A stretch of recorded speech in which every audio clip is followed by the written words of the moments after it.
Fashion street पासून विरोधकांचा मोर्चा सुरू होतोय। हा सगळा फॅशन शो आहे, यांचा चित्रपट फ्लॉप आहे अशी टीका काही वेळापूर्वी भाजपच्या नेत्यांनी केली होती। तर या मोर्चामध्ये राज ठाकरे पाहुणे कलाकार म्हणून सहभागी होत आहेत आणि हा फॅशन शो फॅशन स्ट्रीटवरून निघताना फ्लॉप शो ठरणार आहे असाही आरोप भाजपनं केला। वोट चोरीच्या मुद्द्यावरून विरोधक आणि सत्ताधारी पुन्हा एकदा आमने सामने आलेले आहेत।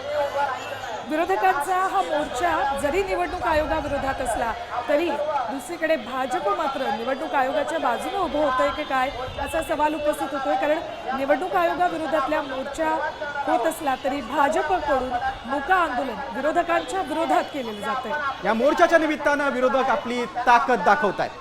निवडणुकीच्या तोंडावर या भव्य मोर्चाचं आयोजन विरोधकांनी केलंय। महाविकास आघाडी आणि घटक पक्षांच्या माध्यमातून हा भव्य मोर्चा काढला जातोय। याआधी मेळावे घेऊन आपापल्या पक्षातल्या कार्यकर्त्यांना मोठ्या संख्येनं या मोर्चात सहभागी होण्याचं आवाहन सुद्धा ठाकरे बंधूंनी केलं। दिल्लीमध्ये आणि बिहारमध्ये राहुल गांधींनी काँग्रेसनं जसं आंदोलन केलं होतं, जसं निवडणूक आयोगाविरुद्ध हल्लाबोल केला होता, एक एल्गार पुकारला होता, तसाच महाराष्ट्रात देखील दाखवण्याचा प्रयत्न विरोधकांचा आहे। अगदी बरोबर, तशीच दृश्य सध्या CSMT स्थानक असू देत, BMC कार्यालय असू देत किंवा मग फॅशन स्ट्रीट आझाद मैदान या संपूर्ण भागामध्ये दिसत आहेत। कारण मोठ्या प्रमाणात कार्यकर्ते राज्यभरातून दाखल झालेले आहेत। काही सर्वसामान्य नागरिक सुद्धा या मोर्चात सहभागी झाले। सुवर्ण आहे, मुख्य म्हणजे महिलांची संख्या देखील मोठी लक्षणीय आहे। विविध भागातून महिला दाखल झाल्या।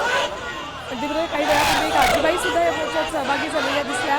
ठाकरे बंदीसंदर्भात त्या बोलताना दिसल्या। तर या मोर्चाच्या माध्यमातून विरोधक आता निवडणुकीच्या पार्श्वभूमीवर काही अन्याय सहन असेल आमचे नेते सांगतात असं त्यांनी सांगितलेलं आहे। मोहम्मद इरफानचा माधव सावरगावे, साम टीव्ही, मुंबई। आता isakal.com आहे देशातील नंबर 1 ची मराठी न्यूज वेबसाईट। प्रत्येक अपडेटसाठी isakal.com ला नक्की भेट द्या।